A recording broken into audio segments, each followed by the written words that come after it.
Welcome to the College Football Bros. I'm Michael Newman. I'm Ryan Newman. And I'm Trey Newman. So Caleb Williams has finally made his decision. It seemed to be down to Wisconsin and USC and ended up going with, I guess, the favorite, USC, following Lincoln Riley there. So, guys, how big is this for the Trojans?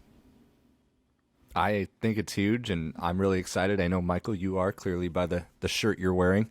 But I'm not gonna overreact though, and be kind of a hot take artist like some people out there and are saying that this is all of a sudden maybe a title team. Nor am I calling him a savior, because there's still some weaknesses on this team that he alone can't make up for.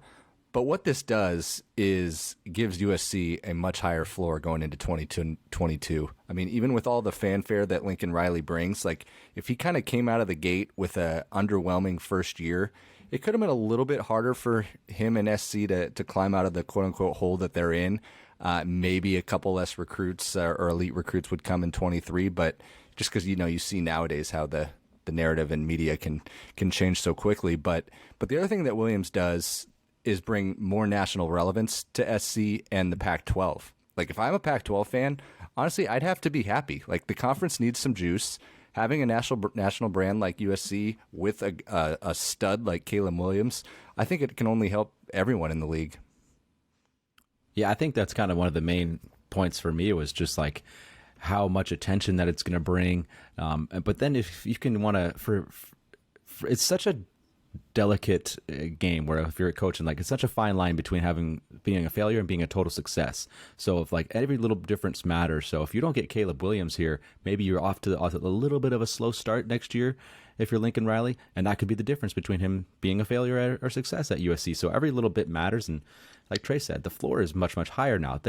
It's hard to imagine Caleb Williams coming in and not performing at least decent. He knows the system. He's obviously a great player. So that is just it gives you a little bit of a safety net if you're Lincoln Riley and USC. And obviously the notoriety, the national brand, it's going to bring attention, which is obviously a huge thing when you're trying to turn around a sleeping giant like USC.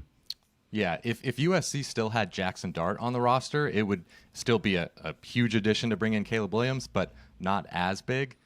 As it was, though, USC had an unproven redshirt freshman that was kind of the only guy that was, looking to be the guy. And this is, a huge upgrade over that. And this, not even so much for this upcoming season, but this just kind of adds fuel to the fire in the rebuild, like both of you guys were touching on. The fact that USC will seemingly now, at the very least, be pretty good, that's going to just not provide a stumbling block to getting a monster 2023 class and a monster, 2024 class. So just kind of, accelerates the rebuild. Yeah, it gets the ball rolling, man. I mean, you don't want to be fighting it. This is just going to make it easier. I'm going to say something that maybe is going to get clipped. 12-0 national champs? No, I'm going to say USC's back.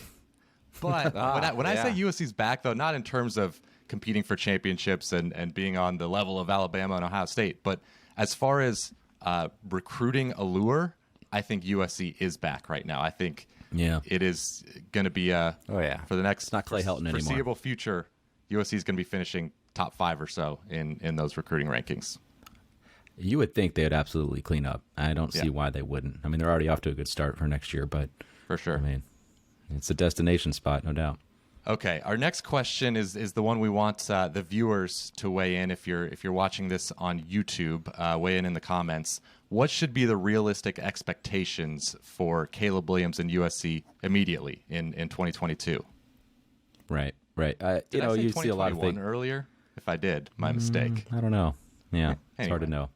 I think I put 2020 down on a note I wrote the other day. That's way off. I'm way off. I wrote that. I'm like, whoa, whoops, 2 years off.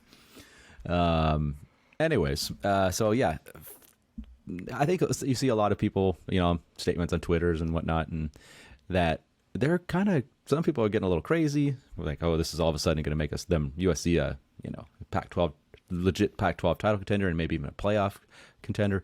I think we got to chill on that. I just don't see that yet quite for this year. It does make them better, I think, but you got to kind of take into consideration the other things that USC has. They went 4-8 last year, right? 4-8 for a reason. They have some major problems. The offensive line, most notably, has been a major issue for USC. I don't think Lincoln Riley. That's not just an immediate fix. Offensive line, and then pretty much the entire defense has some concerns. I could just say at every level there. So you're not going to just all of a sudden walk through the Pac-12 or anything. And Caleb Williams in particular, like he's a good player, but he had his struggles this year. I mean, he's not just is an elite player that all of a sudden is just going to kind of carry you to wins. He struggled against Baylor. I think he could. He was pretty good but he's not going to. He's not like good enough to like. He struggled against Baylor this year. He struggled against Iowa State. Wasn't very good against Oklahoma State, and those were like the three solid defenses in the Big 12. He was under 50% completion percentage combined in those 3 games, so not good at all. So he can't carry you against. Right, it's a tough critic. I'm just saying he can't carry you against good teams right now. Like he's going to help you a lot. He's good. But I think there's definitely a limitation. Like, okay, once he faces a really good D, now nothing's all his fault. But that's my point. Is just he's not Cam Newton out there.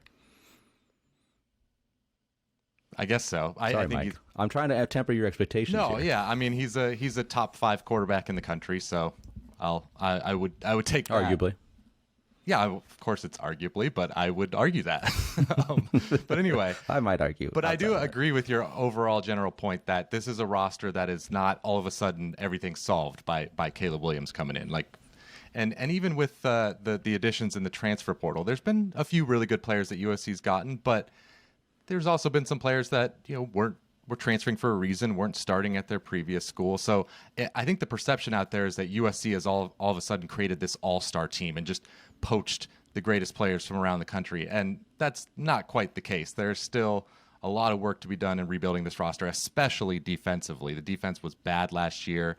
It's not like they've added All-Americans on that side of the ball. And in fact, they've lost some really good players on both sides of the ball. Drake London gone, Drake Jackson to name a couple. So there's still issues with the roster. I see this as a USC fan, I'm kind of hoping for an 8-win season, and anything on top of that would be gravy. I'm thinking maybe the 8.5 or 9 will be the projected Vegas win total. That depends on, maybe we get a couple more elite recruits. But yeah, I have somewhat tempered expectations. I think we're behind Utah in the South, but at least now we're in that discussion. We're a contender to win the Pac-12, but not the favorite.